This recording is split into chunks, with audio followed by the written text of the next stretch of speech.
Bonjour à toutes et tous et bienvenue sur la chaîne des Essentiels Photos, j'espère que vous allez bien. Aujourd'hui on va revenir sur les bases de la lumière et on va parler qualité de la lumière. La qualité de la lumière se définit principalement par la transition entre les zones éclairées et les zones d'ombre. Voici deux images. Vous voyez une différence ? D'un côté, la transition entre les zones éclairées et les zones d'ombre est franche. De l'autre, vous voyez que cette transition est beaucoup plus progressive et s'étend en enveloppant le sujet, et ça se voit d'autant plus si vous prêtez attention à l'ombre portée par les personnages. Alors la plupart du temps, les gens associent cette différence à la puissance de la lumière. C'est-à-dire que dans l'esprit des gens, plus une lumière va être forte, plus les ombres vont être dures et marquées, plus une lumière est douce et plus elle va être enveloppante. Et en fait, c'est pas du tout le cas. Tout est une question de taille de la source de lumière par rapport au sujet. Une source lumineuse ponctuelle, donc assez petite par rapport à un sujet, indépendamment de sa puissance, va créer des ombres dures et des ombres franches. L'exemple concret qu'on a dans la vie de tous les jours, enfin sauf quand vous habitez en région parisienne, c'est les jours ensoleillés et le soleil.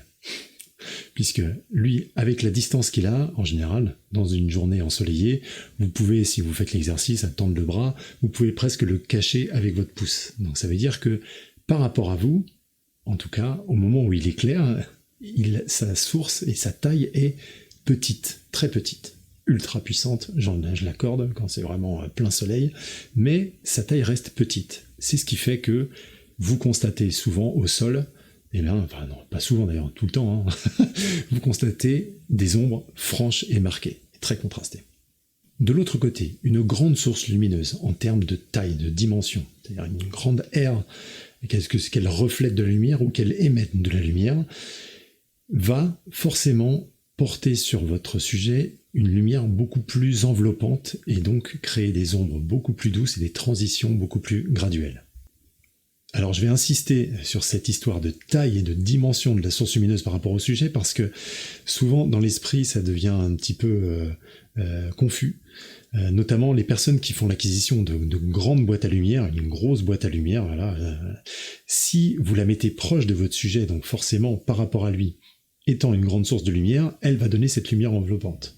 Par contre, la même boîte à lumière, si vous la prenez et que vous la déplacez de 5-10 mètres, même si au niveau de la puissance, vous allez pouvoir la booster et donc faire que vous aurez le même niveau de luminosité en termes d'intensité lumineuse, en termes de qualité de lumière, puisque maintenant elle va être beaucoup plus loin de votre sujet, elle va être beaucoup plus petite proportionnellement par rapport à votre sujet et va commencer à créer, ou voire même créer complètement, des ombres beaucoup plus franches et beaucoup plus dures. Donc faites bien attention à ça.